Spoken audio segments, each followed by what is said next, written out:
여러분들이 보청기를 스위스제가 잘 들린대, 독일제가 잘 들린대, 미국제가 잘 들린대, 요거 가지고 고민할 시간에 지니 이어링이 보청기를 잘하냐, 우리 동네에 있는 보청기 센터가 박사인데 잘하냐, 요것도 일단은 둘째 문제라는 겁니다.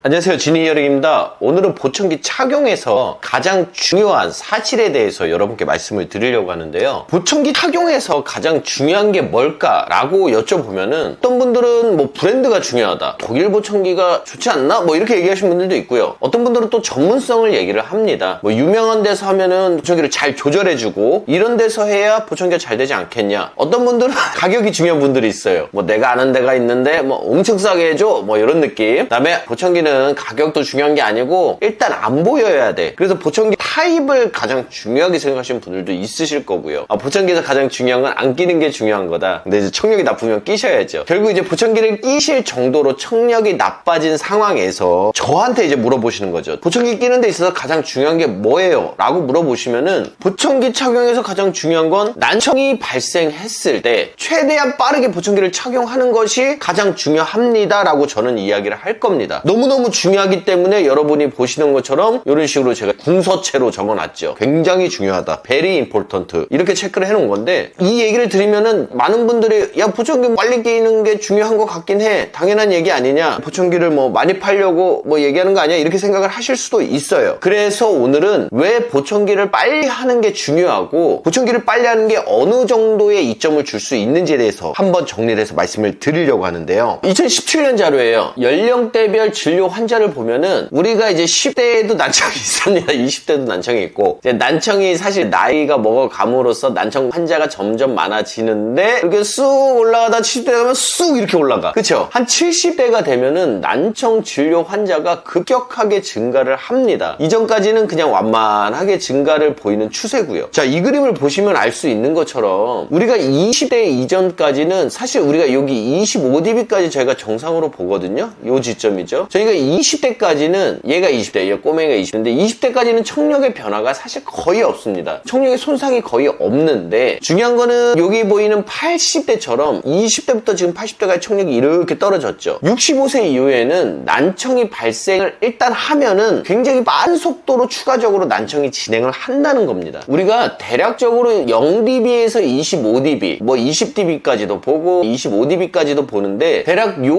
영역까지는 정상 영역이라고 저희가 얘기를 합니다. 근데 아까 보신 것처럼 25dB가 80대 어르신들은 평균 청력이 넘어간다는 얘기거든요. 그러니까는 80대 정도 되면은 평균적으로 다 난청을 가지게 됩니다. 근데 이 어르신들이 원래 젊었을 때부터 난청을 가지신 게 아니시죠? 20대 젊은 시절, 그 다음에 성인 시절에는 그렇게 난청이 없거나 심하지 않았다가 노화가 진행이 되면서 급격하게 진행을 했다는 거예요. 우리가 젊었을 때는 정상 청력이었어도 나이가 들면서 경도, 중도, 중고도로 청력이 조금씩 나빠질 수가 있는데요. 중요한 거는 청력이 나빠질 때 대화 자체가 청력이 나쁘다고 대화가 아예 안 되는 건 아니에요. 어떤 대화의 원활함이 경도난청에서는 그냥 거의 80%의 경우는 불편하지 않아, 근데 대충 한 20%의 일부 상황에서는 불편해, 이런 느낌의 일부의 불편함으로 진행을 해가지고 심도난청이 되면은 아예 소리를 못 듣는 상황까지 순차적으로 청력이 점점 떨어진다는 겁니다. 근데 보통 어르신들이 뭐 이렇게 심도나 고도까지도 안 오는 경우가 많이 있긴 하지만은 선천적으로 난청이 아니라면은 정상부터 고도까지 순차적으로 청력이 계속 손상이 진행이 될 수가 있다는 거죠. 내가 손상은 됐지만 60%는 들을 수 있어, 이런 분들은 사실 보청기를 끼지 않아도 어느 정도 대화는 되시는 분들이에요. 그렇기 때문에 저희가 경도난청과 중도난청까지는 우리가 그냥 난청의 영역으로 봅니다. 그냥 불편한 거지 아예 대화가 불가능하다라는 느낌까지는 아니라는 거예요. 근데 저희가 중고도 난청부터는 이 대화의 원활함이라는 게 대략 40% 이하로 떨어지게 되거든요. 이때부터는 웬만하면 대화가 거의 불가한 느낌이 됩니다. 그래서 저희가 중고도 난청 이상으로 청력이 떨어지게 되면 이때부터는 저희가 청각 장애라고 불리게 된다는 거죠. 방금 전에 이제 경도 난청하고 중도 난청까지는 그냥 대략적으로 불편한 난청의 영역이고, 중고도에서 심도까지는 장애의 영역이라고 말씀을 드렸습니다. 근데 우리가 일반적으로 경도든 중도든 중고도든 사실 난청 정도에 따른 불편함은 사람에 따른 편차는 조금은 있습니다. 예를 들면은 A라는 분이 경도 난청이야. 근데 이분이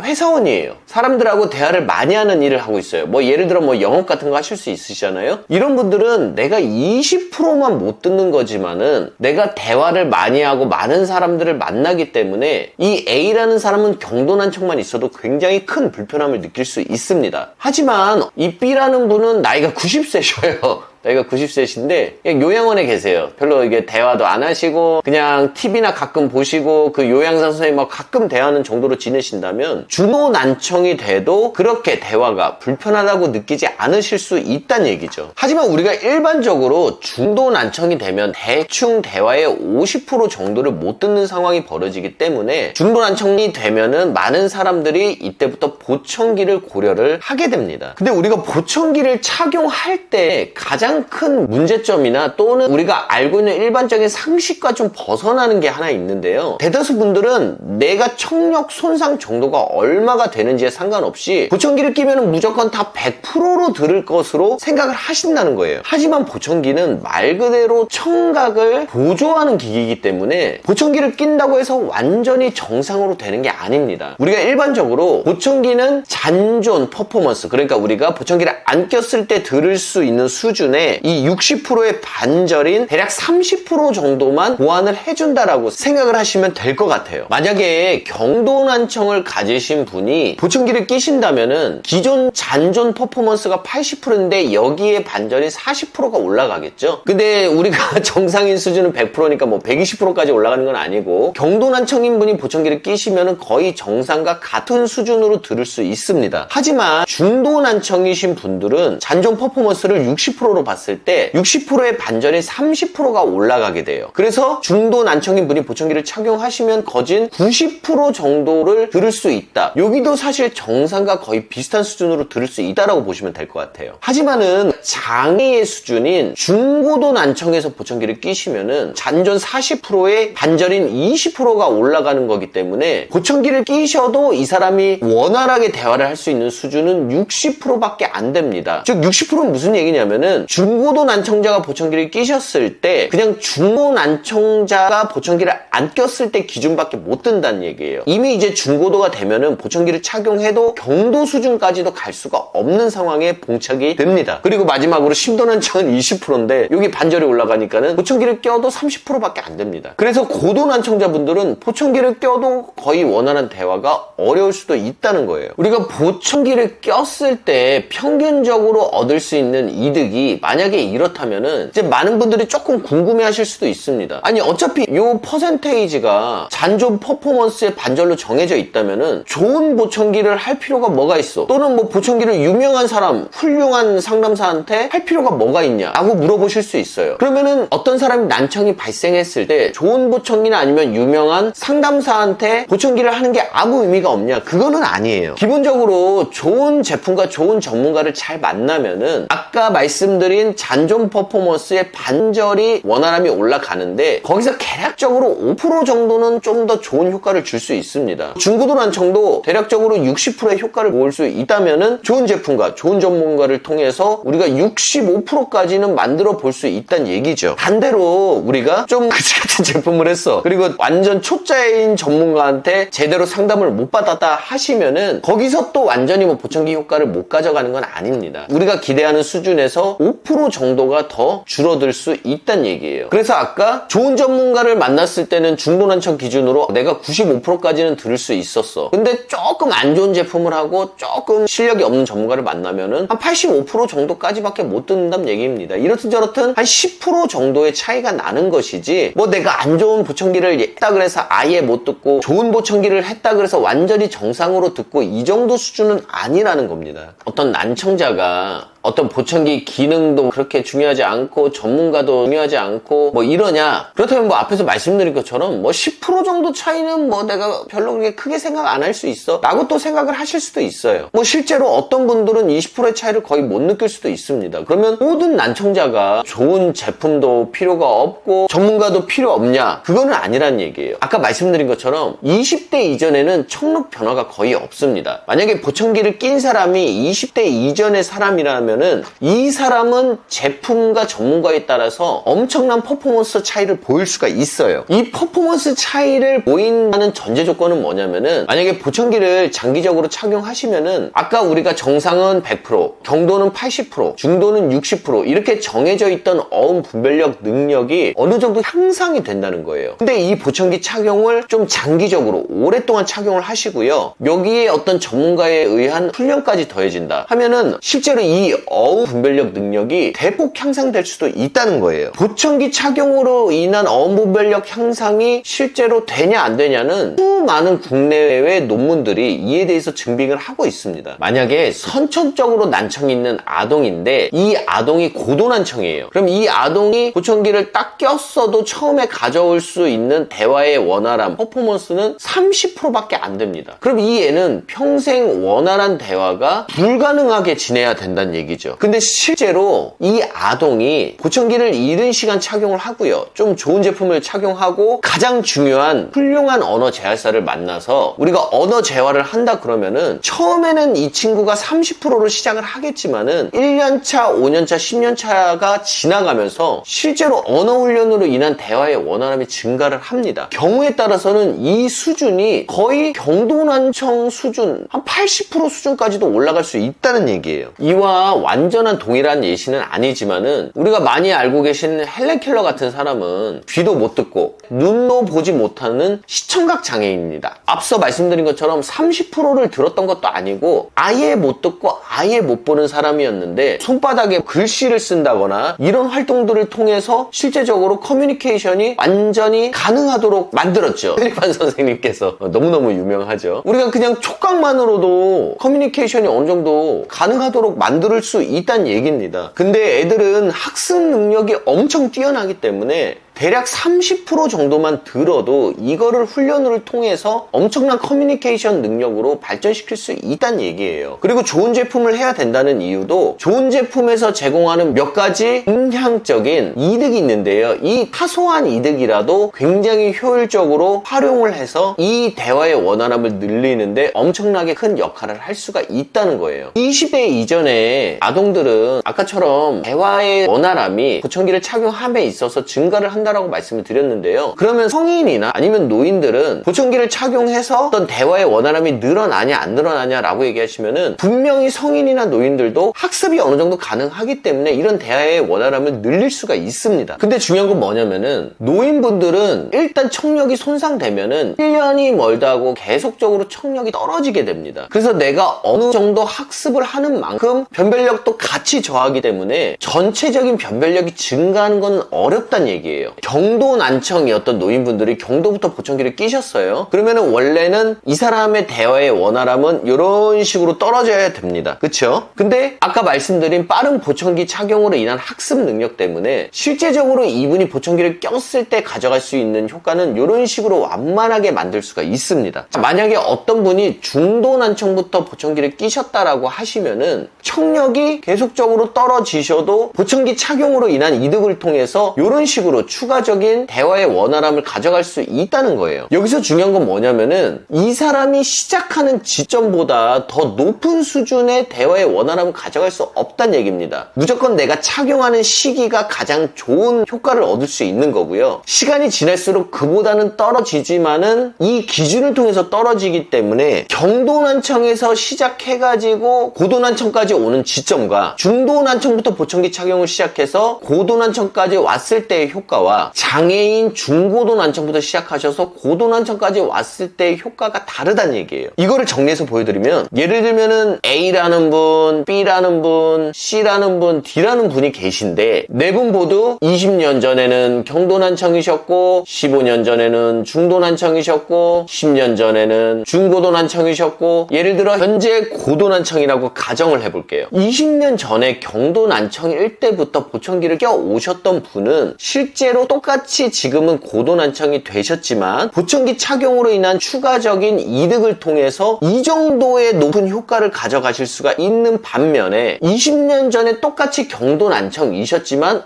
나는 귀찮으니까 보청기 안 낄래. 중도난청일 때도 안 낄래. 중고도난청 안 낄래. 그러다가 딱 고도난청이 돼서 너무너무 대화가 안 돼가지고 보청기를 시작하시는 분들은 딱 이 정도만 보청기 효과를 가져가실 수 있다는 얘기예요. 보청기를 통한 요 이득은 사실 개인마다 편차가 있습니다. 시작하는 나이대하고도 연관이 있을 수 있고요. 그 다음에 개인이 보청기를 좀 많이 착용했냐, 보청기 착용 시간, 보청기 1 착용 시간하고도 좀 연관이 있을 수도 있고요. 보청기를 착용해서 대화를 많이 했냐 조금 했냐 이런 정도에 따라서 절대적인 차이는 조금은 날 수는 있지만, 보청기를 오랫동안 착용을 해온 사람과 아예 보청기를 착용을 안 하다가 처음 시작한 사람의 차이는 돈이나 아니면은 전문가의 전문성으로는 도저히 해결할 수 없을 수준의 아주 큰 이득 편차를 가져갈 수 있다는 얘기입니다. 앞에서 보여드린 것처럼 좋은 제품과 좋은 전문가를 통해서 얻을 수 있는 이득이 우리가 5%라고 얘기했습니다. 이 정도 수준밖에 안 돼요. 여러분들이 보청기를 스위스제가 잘 들린대, 독일제가 잘 들린대, 미국제가 잘 들린대, 요거 가지고 고민할 시간에 지니 이어링이 보청기를 잘하냐, 우리 동네에 있는 보청기 센터가 박사인데 잘하냐, 요것도 일단은 둘째 문제라는 겁니다. 딱 난청이 조금이라도 확인이 되셨을 때 저렴한 제품이라도 빠르게 보청기를 착용하시면은 이후에 시간이 지났을 때 보청기로 가져갈 수 있는 효과는 제조사도 쌀데기가 없고 전문가도 쌀데기가 없고 비싼 보청기도 쌀데기가 없을 수준으로 매우 높은 효과를 가져갈 수 있다는 얘기죠. 장기적인 학습 이런 부분을 옛날에도 얘기를 했냐? 옛날에 별로 얘기를 안 했습니다. 왜냐하면은 아까 말씀드린 것처럼 노인이 되면서 청력이 급격하게 떨어지는데 1970년대는 평균 나이가 60세셨어. 이미 노인이 돼서 청력이 떨어지기 전에 다 돌아가셨습니다. 그쵸? 98년도에도 66세예요. 평균 나이가. 1990년도에도 71세밖에 안 됐습니다. 내가 노인이 돼서 청력이 떨어지기 시작할 때쯤 되면은 대다수 돌아가셨다는 얘기죠. 근데 중요한 건 뭐냐면은 2020년도 기준으로 83세가 평균 청력입니다. 모든 사람들이 일단은 노인으로서 18년을 살아야 되고요. 우리가 65세부터 청력이 떨어지기 시작한다고 하면은 평균적으로 18년에서 20년 정도는 청력은 계속해서 떨어질 것이고, 이에 따른 학습이 되었냐 안 되었냐에 대한 편차는 계속해서 커질 거란 얘기예요. 사실 이런 난청에 대한 문제와 같이 떠오르고 있는 게 치매 문제입니다. 인간의 평균 수명이 낮을 때에는 대다수 분들이 뇌가 노화되기 전에 돌아가셨기 때문에 치매 문제가 그렇게 많지 않았다는 얘기죠. 근데 지금처럼 평균 수명이 83세에서 이제 좀 있으면 85세 되시겠죠. 이렇게 평균 수명이 늘어나면서 뇌 부분도 노화가 진행되면서 치매 문제가 심각해졌습니다. 그래서 요즘에는 치매에 대한 어떤 의학적 뉴스들이 많이 나오는 거고요. 난청도 같은 얘기라는 거예요. 청력이라는 게 불편할 정도로 손상이 되는 게 65세부터 시작이 되는데 평균 청력이 83세니까는 청력이 떨어져서 잘 듣지 못해서 불편하고 일부는 치매에 걸리는데 문제가 될 수 있고, 이런 문제들이 생기는 시점이 너무나 길어졌기 때문에 우리나라뿐만 아니라 전 세계적으로 이런 난청에 대해서 굉장히 크게 생각을 하고 있습니다. 제가 예전에 올려놓은 유튜브 영상 중에 미국에선 원래 의사 처방이 있어야 보청기를 팔 수 있었는데 의사 처방이 지금은 없어도 보청기를 판매할 수 있도록 법안이 바뀌었습니다. 사실 의료 관련한 법은 정말 바꾸기가 쉽지가 않거든요. 근데 미국에서도 역사적으로 굉장히 보수적인 의료법을 바꾸면서까지 보청기 착용을 장려하게 된 게 앞서 말씀드린 노화에 의한 치매, 그리고 보청기를 빨리 착용했을 때와 늦게 착용했을 때의 삶의 질이 어마어마하게 차이가 난다는 거를 많은 연구를 통해서 확인을 했기 때문이에요. 자, 마지막으로 결론을 말씀드리면요, 보청기 착용은 청력을 완전히 정상화시켜주는 게 아닙니다. 청력의 정도에 따라서 보완이 되는 정도이고요. 청력이 나빠질수록 보청기 효과도 같이 떨어집니다. 보청기를 장기적으로 착용하면 학습이 되기 때문에 보청기 착용을 오래 하시면은 청력이 떨어져도 분별력이 유지가 된다는 거죠. 그래서 결론적으로 내가 잘 듣고 보청기를 착용해서 큰 효과를 보고 또 추가적으로 치매도 예방하고 하기 위해서는 결론적으로는 빠른 보청기 착용이 무엇보다도 더 중요하다는 거예요. 보청기 브랜드, 전문가, 보청기 등급 이런 거는 다 나중 문제입니다. 일단은 빠르게 상담 받으시고 빠르게 보청기 착용을 하시는 게 좋습니다. 전문가, 좋은 제품 따질 시간에 빨리 가까운 데서 보청기 상담 받으시고 보청기를 착용하시기를 바랄게요. 오늘 말씀드린 내용은 너무너무 중요하니까 꼭 다시 한번 보시고 꼭 머릿속에 넣어놓으셨다가 주변에 난청 있는 분이 있으시다면은 이 내용을 한 번쯤 꼭 말씀해 주시면 좋을 것 같아요. 감사드리고요. 지금까지 지니 히어링이었습니다.